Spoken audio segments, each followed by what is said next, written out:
Ruby, Hey. welcome to Waterstones. Thank you. At the beginning of your book, you mention doughnuts straight away. Yeah, I do. I brought you doughnut. You talk about the social currency of doughnuts, which I thought was very interesting. Okay, yes. Because the idea of bringing in a box of doughnuts to work and suddenly everybody likes you. Yeah, yeah. So I'm hoping you're going to like me because I brought you Yes, doughnuts. I do. We have to choose one. Right. It's a premium selection. Okay. I mean, I feel like because I'm going to be eating this on camera, I want to go for like the least messy option. That's not to say I won't steal a messier option afterwards. it's a total cop-out, but you can do that. Thank you. Go for that. I'm going to go for this one, which I Okay. think is like some kind of caramelly, biscuity Delicious. thing. Yeah. So look, Yeah.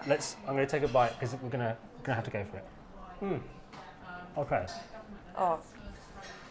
How do they get it so soft and plasticky? It's perfect. You probably don't want to know, do you? Donuts are great. We know they're a bit naughty. Your new book is called Eat Up, and the subtitle Food, Appetite and Eating What You Want. Yeah. Why don't you very quickly tell me sort of the impetus for writing the book Okay. and what you hope it will do for people? How do I make this quick? So basically, I mean, I think I just wanted it to be an antidote to, like, there are so many confusing food messages out there, aren't there? Like, you're told from a million different directions that you should be eating this or this or this. And what I wanted to do was look at not necessarily like what nutritional value certain foods have or anything like that, but why we eat things, what the cultural history is, what our social science is when it comes to eating, like why do we pass certain recipes down in a certain way, all of these things that surround food.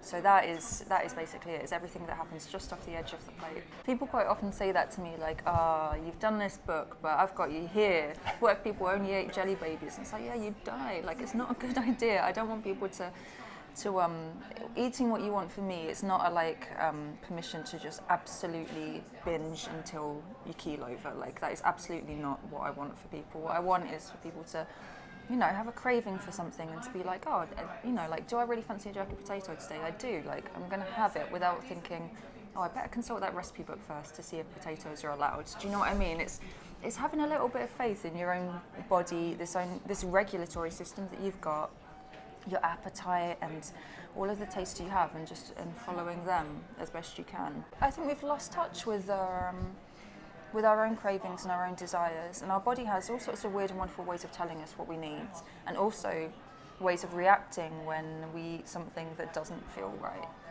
And I think we've kind of learned not to listen to that stuff and instead to consult more or less anyone who will tell us what to eat. But one example that I love is my girlfriend. She was convinced that she was lactose intolerant because her mum was, so she thought, I probably am. And so every time she had milk, she felt, a bit bloaty and a bit stressed and a bit sweaty.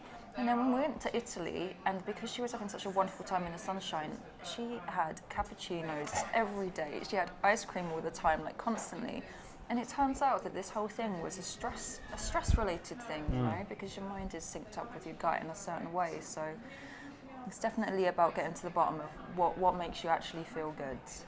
There's a lot of anxiety around certain foods, and of course there are people who suffer from eating disorders.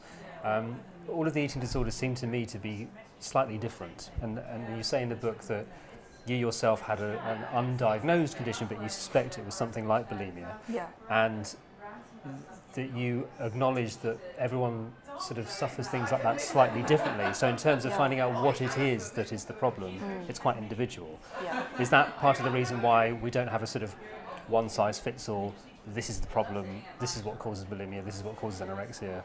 Yeah, it's so different for everyone. So yeah, it's impossible. And also I think we're at a tricky time at the moment where we haven't quite caught up with that reality of everyone having different reasons for having disordered eating. And so if you want to go to your doctor and say, like, I think I might be anorexic, chances are he'll look at the size of you rather than at your eating habits. Right. Which is obviously a problem because, anyone at any size can have these eating disorders. So I think we're a little bit behind in our understanding of these things. But luckily there's a lot of really good resources out there kind of coming up, but we could do more. The book itself it contains recipes. You can have another bite. Yes, thank you. It contains recipes, but it's not a sort of traditional cookbook. It doesn't have sort of glossy photographs of spreads of food. and it's not sort of, I guess, a traditional memoir, and it's not a traditional food history, but it contains elements of all of those things. I loved how you were thinking widely about food in terms of how food is represented in culture, so in film and television and music and fiction. You just seem very connected to food. Has that always been the case? I think so. Like, I've always had a real food radar.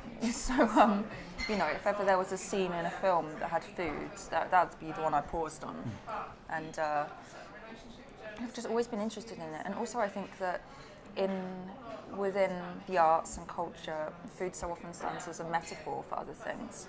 And so whereas in normal life quite often it's just, you know, like you'll have your porridge because it's breakfast time, in a book it's rarely that simple, and usually something will be like, oh, that links back to their heritage or whatever. So I love unpicking those clues and seeing how they apply to our actual real lives as well. And you've done loads of research. I mean, there's a huge bibliography at the back of the book. Yeah.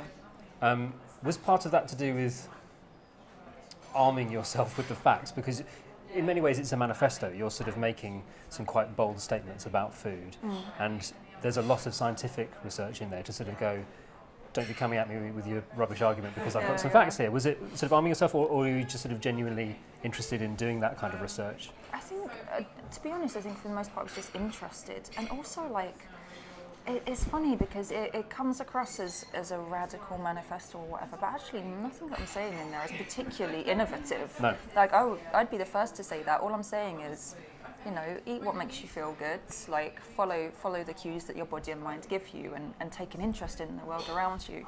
None of that should be radical, but unfortunately we've got to this point in our food culture where it becomes radical because everything else is so tangled.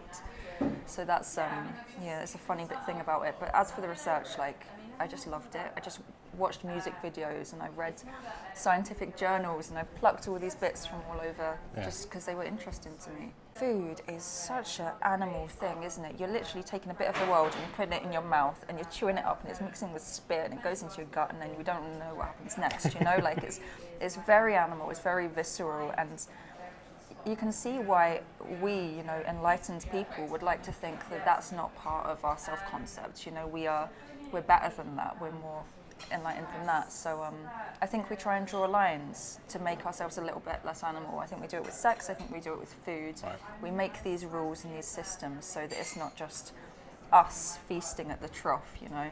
Just to finish off, I wondered if you had any sort of food writing heroes, because as I was reading the book, there were some amazing descriptive passages which are to do with the sort of the feeling of food, which felt very Nigella-esque to me, because you were taking great joy not just in the food but in the words around food. Yeah. Is she somebody that you've sort of read and admired, or is there anybody else that you sort of would recommend that people tuck into? Yeah, I grew up with Nigella books, so I will have absorbed a lot of that without even realising, and now it's coming out in my own writing. But I do love her. I love Meera Soda, who wrote Fresh India, which is wonderful, and it's one of the few cookbooks in my kitchen that's actually used. So many of them are decorative, it's terrible, like I need to cook more, but yeah, they're the ones that spring to mind. Very good. Right, we should finish our donuts. Yes. And enjoy them from first bite to last, but Ruby, thank you so much. It was great to speak to you. Thank you.